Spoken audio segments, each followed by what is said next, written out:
திமுக அரசை கண்டித்து சென்னை டி நகரில் நடைபெறும் பொதுக்கூட்டத்தில் அதிமுக பொதுச் செயலாளர் எடப்பாடி பழனிசாமி பேசி வருகிறார். அந்த காட்சிகளை பார்ப்போம்.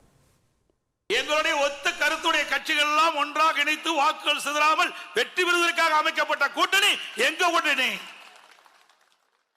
உங்களுக்கே கோபம் வருது, பதற்றம் வருது, எரிச்சல் வருது. திரு ஸ்டாலின் கனவு கண்டு கொண்டிருந்தார். இன்றைக்கு அண்ணா திமுக பாரதிய ஜனதா கட்சியோட கூட்டணி வைக்காது என்று கூட்டணி வைத்தவுடன் பதறுகிறார்.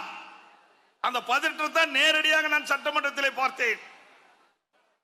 இன்னைக்கு பயம் வந்துட்டது, தேர்தல் சுரம் வந்துட்டது திரு ஸ்டாலின் அவர்களுக்கு.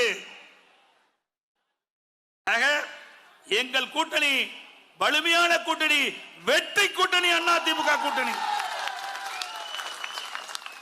எங்க கூட்டணியில இன்னும் பல கட்சிகள் வந்து சேர இருக்கிறது. ஸ்டாலின் அவர்களே, அது எங்க கூட்டணியில பல கட்சிகள் சேர்கின்ற பொழுது திரு ஸ்டாலின் அப்பொழுது அண்ணா திமுக எவ்வளவு பலம் பொருந்திய கூட்டணி அமைக்கப்பட்டு என்று நீங்கள் உணர வேண்டும்.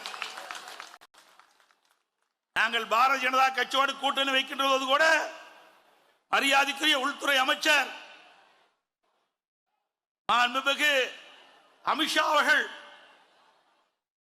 நிருபர்களை சந்தித்து பேட்டி அளிக்கின்ற பொழுது குறிப்பிட்டார், அண்ணா திமுக பாரதிய ஜனதா கூட்டணிக்கு அண்ணா திமுக கட்சி தான் தலைமை தாங்கும் என்று சொன்னார்.